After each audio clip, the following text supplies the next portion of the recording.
Welcome to the video on building your recruitment game plan.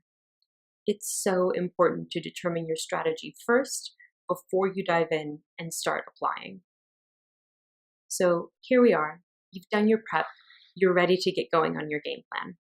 But first things first, what do you want out of your recruitment experience? What is your objective? Yes, I know that everyone's objective is to get a job, but we need to be more specific than that. Very, very specific. When we talk about being specific, ideally you have an exact job in mind, one that exists in the real world. Perhaps it's even live on your favorite company's website. Maybe you even know someone who's doing this job. You'll see why we need to be this specific a little bit later on. At the very least, you'll need to know the role that you're going out for, the industry you'd like to work in, and the location where you'd like to work. If you're struggling to figure these out, one way to do it is to pull 3 to 5 job descriptions, maybe off of LinkedIn, that you would absolutely love to do. If you can, open them up, save them in a folder somewhere. We'll need them later. And when you start to look at them side by side, what are some of those commonalities? We'll use that to draw down and find out the specific characteristics of the job that you really want. And we'll keep this targeted objective in mind throughout the entire time that you're applying and interviewing. When deciding on a game plan for the role, industry, and location that you'd like, remember that setting a realistic target will get you far more chances of achieving your goal. In fact, of the alumni that we work with, over 70% of those who are struggling to find work were in a difficult position because they didn't choose a realistic strategy to pursue upfront. That's why we're spending so much time on this. So, what's realistic? If you've got those sample job descriptions handy, pull them out, read through the requirements.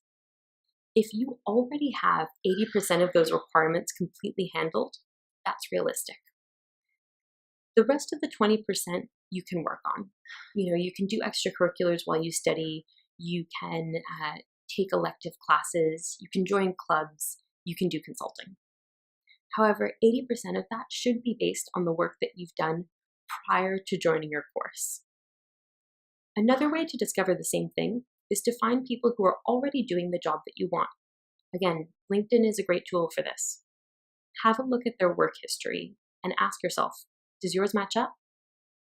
If you want to work in a startup, for example, you might realize that everybody who holds the role that you have, maybe they've already worked in a startup before or they've launched their own initiative. Just check and find out if their profiles are similar to yours. Here's a good rule of thumb to keep it realistic. You should change only one, or at a stretch, 2 of the 3 characteristics: your industry, your role, or your location. If you try to change all 3, you'll be fighting an uphill battle. It'll be really difficult to get callbacks and interviews. If you're still struggling to decide exactly where you want to target for your industry, role, and location, it might be easiest to start from the bottom up. Have a look at the locations where you've worked in the past, compare those to where you'd like to work. Do the same for your industry and your role. Again, switching all 3 of these simultaneously is often unrealistic. And the reason for that is you'll need to bring some transferable skills and experience to your new role. Most of those transferable skills and experiences come in the form of either industry knowledge, role experience, or familiarity with a specific market. Another way to think about this is to make sure that you can answer the question of, what do you bring to this new role? Your answer needs to be just as specific as the job description. And it needs to be something that the recruiter desperately wants. We'll cover that more in detail in a future video on positioning your candidacy. But it's a good thing to have in mind right now. What do you bring to the table for that role that you'd really like? Why are we talking about a realistic game plan right now? To understand what makes a good recruitment game plan, let's apply a useful mental model, a sales funnel. You've probably seen this in your classes. In a way, your job search is also a sales funnel. You're selling your own candidacy, your ability to do a job well, to the recruiters and the hiring managers. You'll also need to keep track of your leads, just like any experienced salesperson. This means there'll be quite a lot of jobs that you're interested in coming into the top of the funnel. However, you'll need to choose which jobs to apply for. Each application takes time and effort, so you'll need to have some strict criteria to decide which roles to submit your applications to. We recommend putting in high-quality applications to fewer roles, rather than generic applications to many roles. That's because you'll do better in the search if you can have high conversion rates from one of the stages to the other. All right, next conversion point. You'll submit an application. This typically consists of a CV, or if you're in the US, it's a resume, as well as a cover letter, possibly some extra information, maybe a portfolio of your past work or a link to your LinkedIn profile. This is also the stage where internal referrals are the most helpful. We'll explain why in a minute. Then you'll do interviews. This is your next conversion point. In many of these processes, recruiters will do the first interview by phone. This is usually to figure out if you're a general fit with the role in the company. Sometimes it's called a culture fit interview. Also remember that this recruiter is the person who will be your guide throughout the entire process.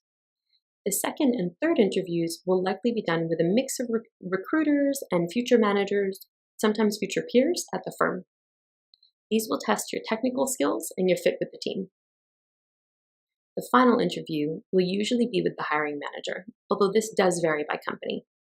It will test your skills, including any special skills that might be unique to your candidacy, not necessarily asked for in the job description. Okay, those are a lot of conversion points. I realize it can feel overwhelming. Don't stress. It's great that you're developing a game plan now so that you can move forward with the recruitment process in a strategic manner. You need this game plan so that you don't feel overwhelmed when you are trying to apply for 100 different jobs. And we're here to help. You might have noticed that our steps to getting a job match up almost perfectly with the stages inside of your job funnel. It's intentional. We'll have the tools and resources to help you at every step.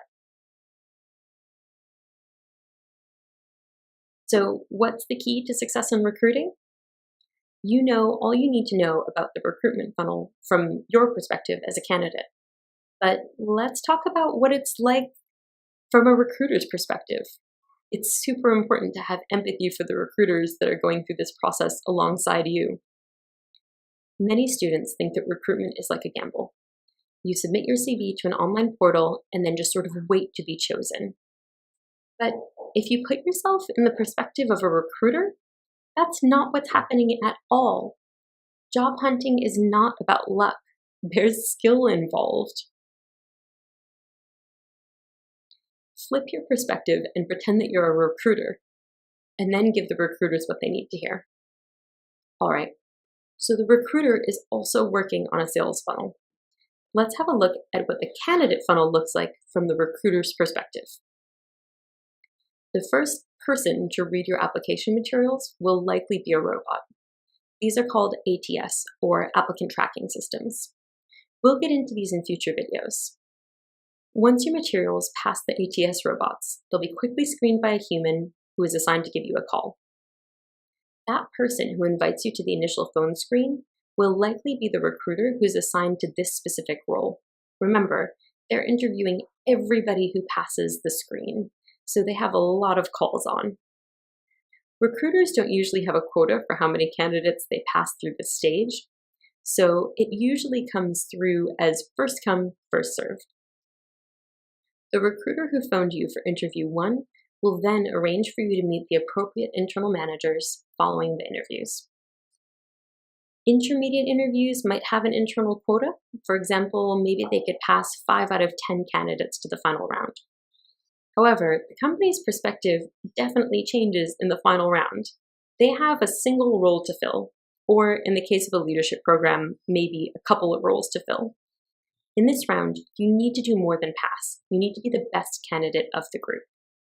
Remember that recruiters can often receive hundreds of applications for a single role. For example, when we recruit MBA interns at Prodigy Finance, we often receive over 200 applications from qualified MBAs per role. That means you'll have to offer something special at each role that you apply to. Let's start to uncover what you'll need in order to find a role that fits and that you can offer a really special characteristic to. So, let's build your game plan. Before you jump into applying for jobs, it's important to know exactly what sort of job you want.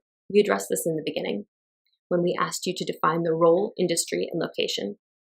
Some of you might have got specific, congrats if you have, and chosen a company or a real-life role. Let's take a moment to dig into why you chose those things. You'll likely have a set of selection criteria against which you'll judge all of the roles that come your way. If you don't, you're likely to swim in a sea of potential applications and misprioritize which roles you're applying for. Instead, I'd encourage you to take a moment to download the worksheet, Building Your Recruitment Game Plan.